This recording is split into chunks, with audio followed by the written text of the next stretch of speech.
Good evening, I'm Dennis Ward, and this is Face to Face.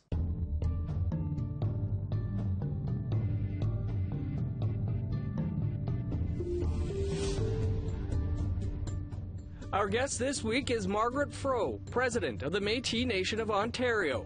Froh, who is also a lawyer, was the first female to be elected president of MNO and is currently serving her second term.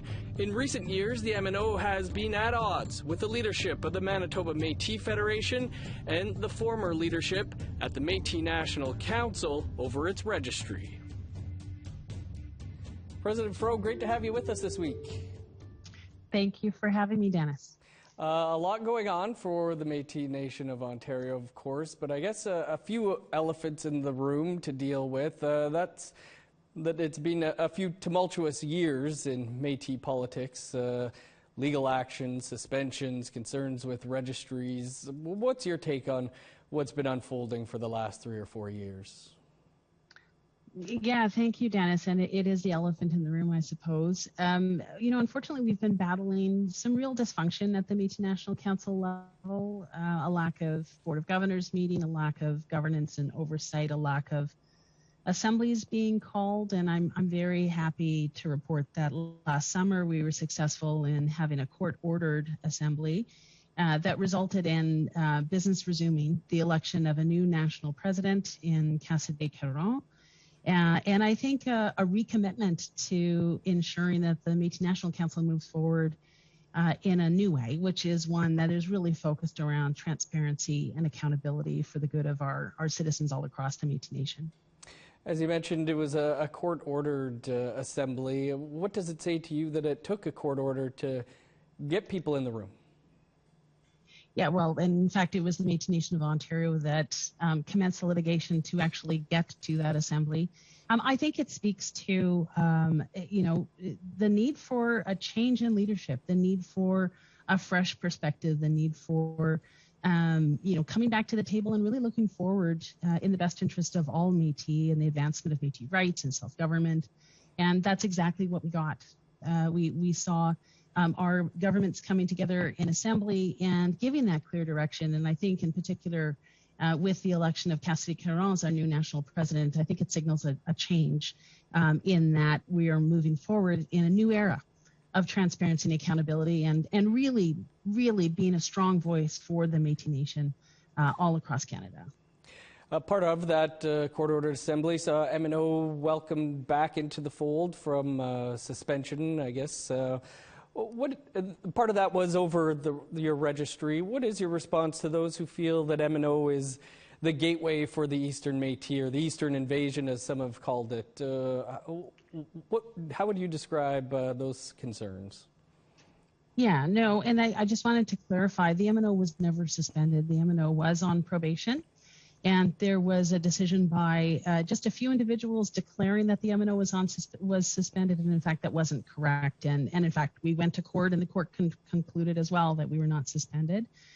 That being said, we got to that assembly as a means to actually move and advance the discussion, to actually address the issues. And so as a governing member, we attended and participated as was our right. And we were part of the solution in terms of that national election and charting a course forward. And I will say, with regards to the MNO registry issue, we have been fully transparent over the course of the last almost 3 decades now since the MNO has been in existence. And in fact, we've recently concluded last summer, we issued the results of an independent third-party review of our registry and every citizenship file. We've published the results, and we've been really clear and upfront. We are what we have always said we are, which is the Métis government representing Métis who tie to Ontario historic communities like the Paoli community, recognized by the Supreme Court of Canada, the only Métis community recognized by the Supreme Court of Canada with Section 35 rights, and also Métis who tie to the Métis Nation west of Ontario. Well, as you mentioned, the registry, there's been a review that's been going on almost 5 years now. MNO's announced it was ready to move to the next stage. What's involved in that next stage? So like I said, we published the results of the independent review last summer. We held 7 town hall using this platform, digital platform, 7 all-citizen town halls to confer with our citizens, to share the results of the review and to hear from citizens about how we need to be moving forward and dealing with some of the legacy issues that we have, as other Métis governments have had. And now recently we've opened an online portal on our website, and we're inviting all of our citizens to read more about the review itself and to give us feedback and ultimately direction. So what we are thinking as we look forward is coming out of this consultation we're engaged in, there's a great possibility we'll be facing a plebiscite at some point this spring, and then we'll determine what process needs to be followed to implement the direction of citizens that we receive. What would the plebiscite be on? Essentially what to do with the legacy issues that we do have within our registry. And while the vast majority of our citizens have complete files, then they're able to demonstrate and meet all of our citizenship criteria. We do have a portion of files that do not. And that is something that we have been, again, very open and transparent about. And the issue around what we do with those files is one that'll go back to the citizens in Assembly for direction and decision making.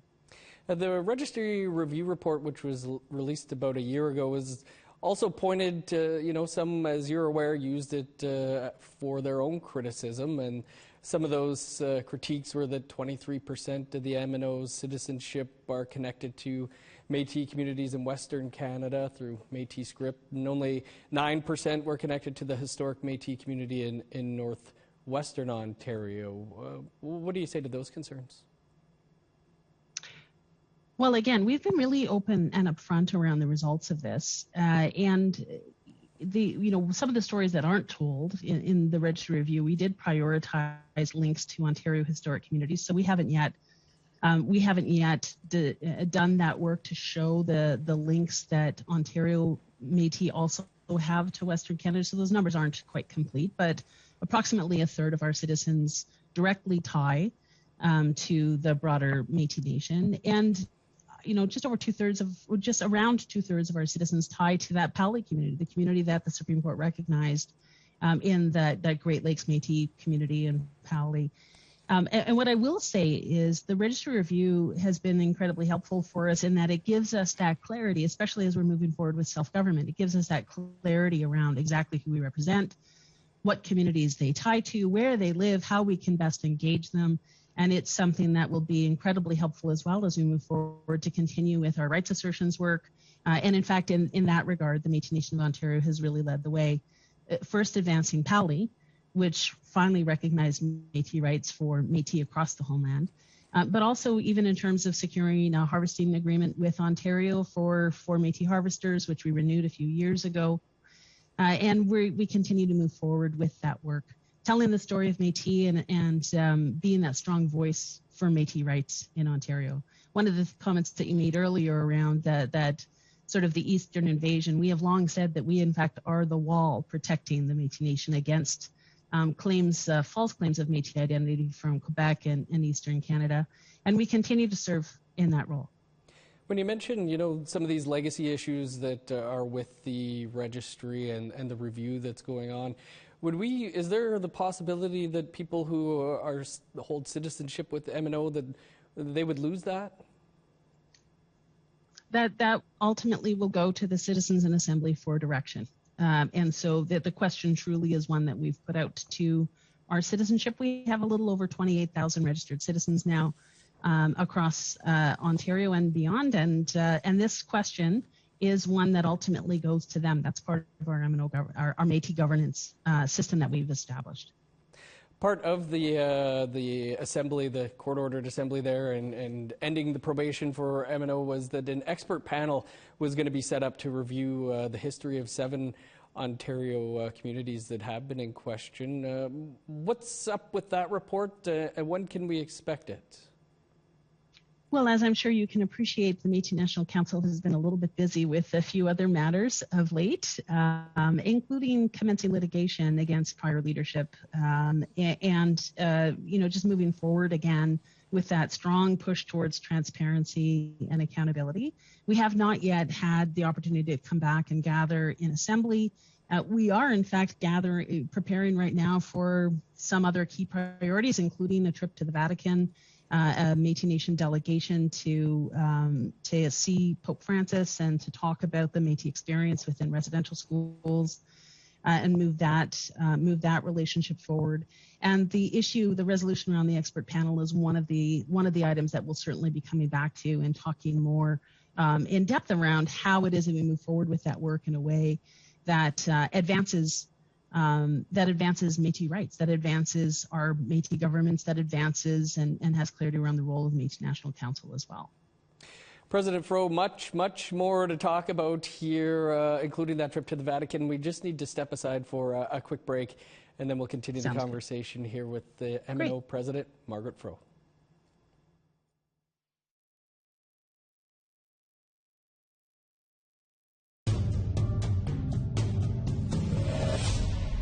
Welcome back to Face to Face. Our guest this week is Margaret Froh, the President of the Métis Nation of Ontario. And President Froh, as we've been mentioning, the Métis National Council is under its first new leadership in nearly 20 years, and for the first time a woman is at the helm. You were among those who nominated Cassidy Caron, who is now the President. How would you describe how things have been going these last few months? Well, it's been really exciting, Dennis. We went from having no meetings of the Board of Governors or assemblies for several years to immediately jumping into meetings of Board of Governors. And in fact, we've been able to come together several times to help to provide guidance and support. And I think what we're seeing now is President Caron is truly living up to the words that she shared with us in her acceptance speech, one of a presidency that is marked on supporting our Métis governments, on ensuring that the Métis National Council can be a strong voice for our Métis governments, for our people at the national level, at the international level, and one that really is focused on good governance, that's focused on transparency and accountability, and that is a forward-looking, very positive, inclusive vision. And she's absolutely been delivering in that regard. Still, I guess, we have the Manitoba Metis who have left the Métis National Council, their ongoing legal battles. What do you see as the path forward?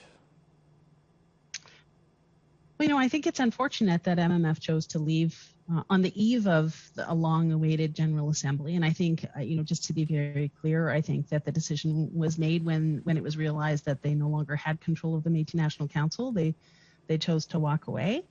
But the reality is that the Métis community in Manitoba is part of the broader Métis Nation, and while we are all, I believe that MMF will continue its advocacy, as will the Métis National Council and our respective Métis governments. I think we've got a lot of work to do within our respective jurisdictions, and certainly I've always believed that we are always stronger together than we are apart.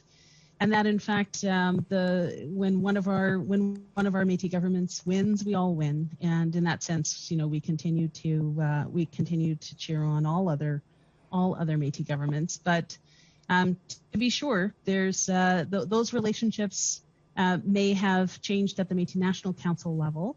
Métis and Manitoba are still family and kin to many of us, and that will never change, in spite of what position any particular leader may take. Well, as I said, there is lots to talk about here, and one of those things is self-government. And in 2019, the MNO and Métis Nation Alberta, Métis Nation Saskatchewan all signed self-government agreements with the federal government. This was touted as a historic victory. Where are things at with that? Yeah, it is an absolutely historic victory, and that it's the very first ever Métis self-government agreement in the history of this country. And we're really proud of that, and we're very excited to move forward. All three of our governments are moving forward to implement those agreements, and we're working with Canada and collectively with Canada on some of those matters. For us within the Métis Nation of Ontario, a lot of the work that we've been doing is focused on really figuring out how do we move this. Ontario is a big province. How do we move this project of building capacity towards that full recognition as an Indigenous public government? How do we move that forward at the local level, at the regional level, and at the provincial level. And so we're engaged in a lot of dialogue with our leaders and beginning to do that directly with citizens as well.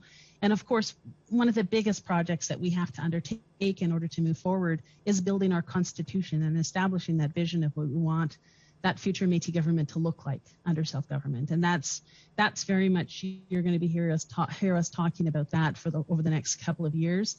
And constitution building is by necessity going to be a deep conversation with community, establishing that, as I said, that vision of what we want to see for Métis in Ontario 20, 30, 50 years into the future. I guess so. With the self-government, how do you see MNO providing citizens with things like housing, healthcare, daycare, these types of things that the governments do? Right, and we're already doing that right now. You know, the Métis Nation of Ontario is, we are a government and we advocate on behalf of the rights and interests of our citizens and our communities. But we are also providing direct services to our citizens across the province and through a really robust program and service design model. And that ranges it's a cradle to grave wraparound sort of an approach. Everything from mothers who are expecting to supporting our seniors to be able to stay in their homes as long as they possibly can. And in fact, there's been a huge growth in programs and services, especially since 2017 when we signed off on that Canada Métis Nation Accord, and we started to negotiate various sub-accords with Canada, including things like finally being able to provide post-secondary education funding to Métis students for the first time in history, but also sub-accords in the area of housing, early learning, and childcare, and others. So we're already delivering those programs and services, and I think the big difference with self-government is going to be where we truly are the masters of our own governance. We are truly in the driver's seat in terms of determining, and we know what the needs of our citizens are, determining and making those decisions on how to support our people in the way that they need support. I will say that during COVID, we've heard a lot from our citizens about what their needs are, and we've been able to be quite responsive to those. But yeah, it's what we will see with self-government is more and more areas of programs and services, more and more work that's happening to deliver those out at the local and regional levels, and I think an even brighter future for our future generations, which is really what it's all about. President Froh, much more still to talk about here. We do just have to step aside one more time here for a quick break, and then we'll continue the conversation with MNO President Margaret Froh here on Face to Face.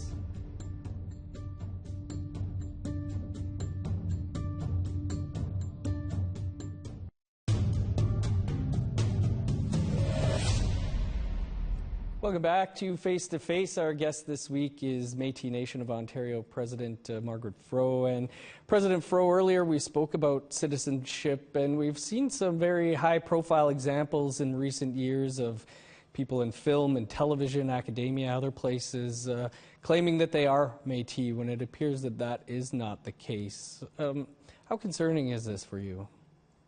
It's very concerning to me and to the Métis Nation of Ontario. I think as I said earlier, we have long served as that eastern wall protecting against those in Quebec or into the Maritimes claiming Métis identity. But you're correct, we are seeing this more and more, and I think it's incredibly harmful when people falsely claim Indigenous identity. It's harmful certainly to the Métis, to our governments, to the work that we've been doing to assert rights and to build awareness around our history, our culture, our identity, and certainly that's of great concern to us, as it is to, I believe, every other Indigenous nation.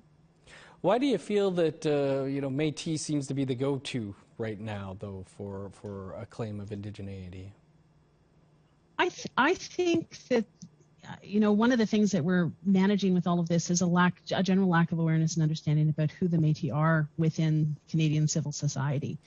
And, I think for many years, people thought of Métis as sort of the catch-all claim or identity. And that's absolutely not what it is. And so we have, as I said, since the MNO was created, it was created with a view to being that Métis-specific voice, that not a pan-Indigenous voice, a Métis-specific voice, advocating for rights, advocating on behalf of our people.